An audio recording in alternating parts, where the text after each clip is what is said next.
ಎಲ್ಲರಿಗೂ ನಮಸ್ಕಾರ. ನನ್ನ ಅಡುಗೆ ಚಾನಲಿಗೆ ನಿಮ್ಮೆಲ್ಲರಿಗೂ ಸ್ವಾಗತ. ಇವತ್ತು ನಾನು ಡೈಲಿ ವ್ಲಾಗ್ ಮಾಡೋಣ ಅಂತ ಹೇಳಿ ಪ್ಲ್ಯಾನ್ ಹಾಕ್ಕೊಂಡು ಈ ವಿಡಿಯೋನ ಮಾಡ್ತಾ ಇದ್ದೀನಿ. ಇಷ್ಟ ಆದರೆ ಲಾಸ್ಟಲ್ಲಿ ಕಮೆಂಟ್ ಮಾಡಿ ತಿಳಿಸಿ. ಇವತ್ತು ನಾನು 5 ಗಂಟೆಗೆ ಎದ್ದೇಳಬೇಕು ಅಂದ್ಕೊಂಡಿದ್ದೆ, ಬಟ್ 6:15 ಎದ್ದೆ. 6:15 ಎದ್ದು ಕಸ ಗುಡಿಸಿ ಮನೆ ಒರೆಸಿ ಮನೆಯೆಲ್ಲ ಧೂಳೆಲ್ಲ ತೆಗೆದು ಆಗಿದೆ. ಟೈಮ್ ಈಗ 8:45 ಆಗಿದೆ. ಈಗ ಹಾಲು ಕುಡಿದು ಬಂದು ತಿನ್ನೋಣ ಅಂತ ಹೇಳಿ ಬಂದಿದ್ದೀನಿ. ತಿಂಡಿ ಇನ್ನೂ ಮಾಡಿರಲಿಲ್ಲ. ನಾನೆಲ್ಲ ಕ್ಲೀನ್ ಮಾಡೋ ಅಷ್ಟರಲ್ಲಿ ಅಮ್ಮ ಕೂಡ ಈಚೆ ಎಲ್ಲ ಕ್ಲೀನ್ ಮಾಡಿ ಈಗ ತಿಂಡಿ ಮಾಡೋದಕ್ಕೆ ಬಂದಿದ್ದರು. ನಾನೇ ತಿಂಡಿ ಮಾಡೋಣ ಅಂತ ಪ್ಲ್ಯಾನ್ ಮಾಡ್ಕೊಂಡಿದ್ದೆ, ಬಟ್ ಆಗಿರಲಿಲ್ಲ. ಅಮ್ಮ ಬಾತ್ ಮಾಡ್ತಾ ಇದ್ದಾರೆ. ನಾನು ಬೇರೆ ಅಡುಗೆ ಮಾಡೋಣ ಅಂತ ಅಂದ್ಕೊಂಡಿದ್ದೆ, ಬಟ್ ಇವತ್ತಾಗಲಿಲ್ಲ. ಬಟ್ ನಾನು ಇವತ್ತು ನಿಮ್ಗೊಂದು ಯೂಸ್ಫುಲ್ ಪ್ರಾಡಕ್ಟ್ನ ತೋರಿಸ್ತಾ ಇದ್ದೀನಿ. ಇದು ಫೋನ್ ಸ್ಟ್ಯಾಂಡು. ಇದು ನನಗೆ ತುಂಬಾ ಇಷ್ಟ ಆಯಿತು. ಪರ್ಸ್ನಲಿ ತುಂಬಾ ಚೆನ್ನಾಗಿದೆ. ನೀವು ಕೂಡ ಇದನ್ನು ಯೂಸ್ ಮಾಡಿ, ನಿಮಗೂ ವರ್ತಬಲ್ ಅಂತ ಅನಿಸುತ್ತೆ. ಇದು ನಾನು ತೊಗೊಂಡಿದ್ದು 252 ರೂಪಾಯಿಗೆ. ಆದರೆ ಅಮೆಝಾನಲ್ಲಿ ಇವಾಗ ಇನ್ನೂ ಕಡಿಮೆ ಆಗಿದೆ. ಇದು ಇವಾಗ 189 ರೂಪಾಯಿ ಏನೋ ಆಗಿದೆ ಅಷ್ಟೇ.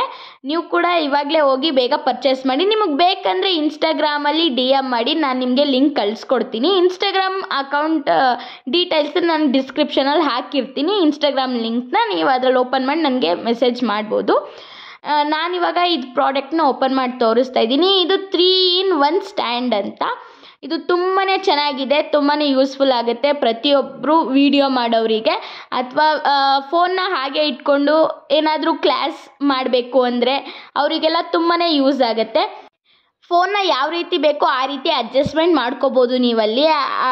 ಥ್ರೆಡ್ ಏನಿದೆ ಅದನ್ನು ತಿರುಗಿಸಿ, ಹಾಗೆ ಫೋನ್ನ ಎಷ್ಟು ಬೇಕೋ ಆ ರೀತಿ ಕೂಡ ನೀವು ಹೈಟ್ ವೈಸ್ ಕೂಡ ಹೇಗೆ ಬೇಕಾಗಿ ಇಟ್ಕೋಬೋದು. ಸೆಲ್ಫಿ ಸ್ಟಿಕ್ ಥರ ಕೂಡ ಯೂಸ್ ಮಾಡ್ಕೋಬೋದು.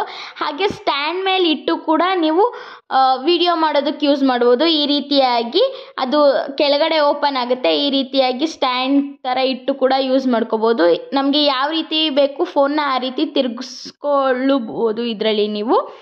ಇದರಲ್ಲಿ ಬ್ಲೂಟೂತ್ ಕೂಡ ಕನೆಕ್ಟ್ ಮಾಡ್ಕೋಬೋದು. ಅಲ್ಲೇನು ಕಾಣಿಸ್ತಿದೆ ಸಣ್ಣದು ರಿಮೋಟು, ಅದರಲ್ಲಿ ಬ್ಲೂಟೂತ್ ಕೂಡ ಯೂಸ್ ಮಾಡ್ಕೊಂಡು ನೀವು ಫೋನ್ನ ಕಂಟ್ರೋಲ್ ಮಾಡ್ಕೋಬೋದು. ನಾನಿವಾಗ ಇಲ್ಲಿ ಬಾಳೆದ ಹಣ್ಣಿತ್ತು ಒಂದು, ಅದರಲ್ಲಿ ಪಾನಕ ಮಾಡೋಣ ಅಂಥೇಳಿ ಇವಾಗ ಬಾಳೆದ ಹಣ್ಣು ಪಾನಕ ಮಾಡ್ಕೋತಾ ಇದ್ದೀನಿ.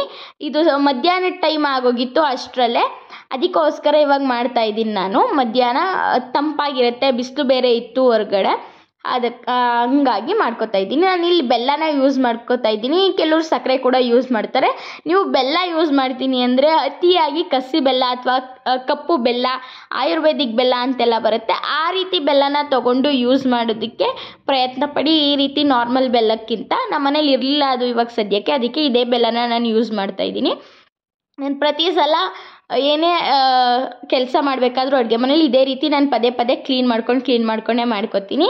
ಅದು ಅಭ್ಯಾಸ ಆಗಿಬಿಟ್ಟಿದೆ. ನಾನು ವೀಡಿಯೋಗೆ ಮಾತ್ರ ಈ ರೀತಿ ಕ್ಲೀನ್ ಮಾಡ್ತಾಯಿದ್ದೀನಿ ಅಂದ್ಕೋಬೇಡಿ. ನಾನು ಪ್ರತಿ ಸಲನೂ ಹಾಗೆ ಮಾಡ್ತೀನಿ. ವೀಡಿಯೋ ಮಾಡದೇ ಇದ್ರೂ ನನಗೆ ಅಡುಗೆ ಮನೆ ಯಾವಾಗಲೂ ಕ್ಲೀನಾಗಿರಬೇಕು. ಹಾಗಾಗಿ ನಾನಿವಾಗ ಎರಡನ್ನೂ ಒಂದು ಸಲ ಸ್ಮ್ಯಾಶ್ ಮಾಡ್ಕೊತಾ ಇದ್ದೀನಿ ಹಾಗೆ ಕೈಯಲ್ಲಿ. ಆನಂತರ ನನಗೆ ಎಷ್ಟು ಬೇಕು ನೀರನ್ನ ಅಷ್ಟನ್ನು ಹಾಕ್ಕೊಂಡು ಮಾಡ್ಕೊತಾ ಇದ್ದೀನಿ.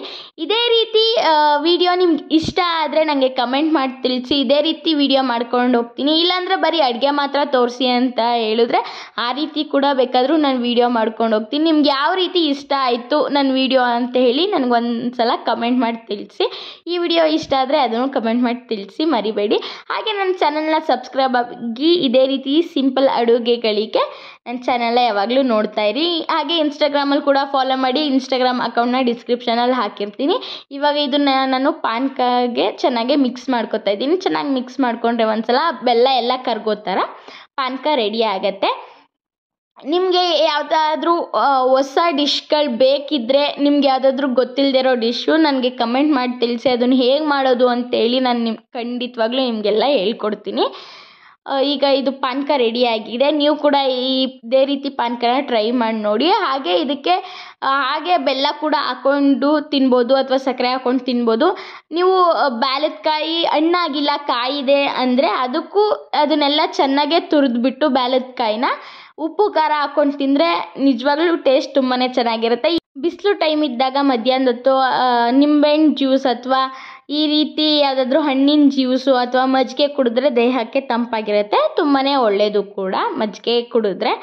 ಈಗ ನಾನು ನೆಕ್ಸ್ಟು ದೇವ್ರ ಮನೆ ಕ್ಲೀನ್ ಮಾಡ್ಕೋಬೇಕಿತ್ತು.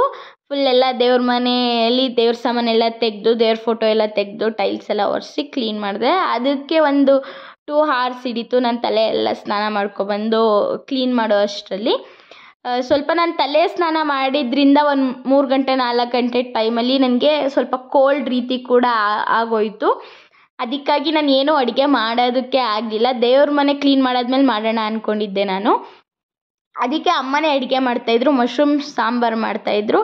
ಇಲ್ಲಿ ಅವರು ಖಾರಕ್ಕೆ ಟೊಮೊಟೊ, ಈರುಳ್ಳಿ, ಮಟನ್ ಸಾಂಬಾರು ಪುಡಿ, ತೆಂಗಿನಕಾಯಿ, ಶುಂಠಿ, ಬೆಳ್ಳುಳ್ಳಿ, ಚಕ್ಕೆ, ಲವಂಗ, ಹಾಗೆ ನನಗೆ ಸ್ವಲ್ಪ ಕೋಲ್ಡ್ ಆಗಿತ್ತು ಅಂತ ಮೆಣಸು ಹಾಕಿ ರುಬ್ಕೊಂಡಿದ್ದಾರೆ. ಇದೇ ರೀತಿ ಸಿಂಪಲ್ ಸಾರು ನಿಮ್ಮ ಮನೇಲೂ ಕೂಡ ಒಂದ್ಸಲ ಮಾಡಿ ನೋಡಿ. ಅದಕ್ಕೆ ಅದ್ರ ಜೊತೆ ತಿನ್ನೋದಕ್ಕೆ ಮುದ್ದೆ ಮಾಡಿದ್ರು ಅಮ್ಮ. ಬರೀ ಮುದ್ದೆ ಮಾತ್ರ ಮಾಡ್ಕೊಂಡಿದ್ವಿ. ನಾನು, ನಮ್ಮಮ್ಮ, ನಮ್ಮ ದೊಡ್ಡಮ್ಮ ಮಾತ್ರ ಇದ್ದರು. ಅಪ್ಪ ಇನ್ನು ಕೆಲಸದಿಂದ ಬಂದಿರಲಿಲ್ಲ, ಅದಕ್ಕೋಸ್ಕರ. ಈಗ ನಾನು ಮುದ್ದೆನೂ ಸಾರು ತಿನ್ನೋ ಟೈಮ್. ಮುದ್ದೆ ಸಾರು ಎರಡೂ ಆಗಿದೆ.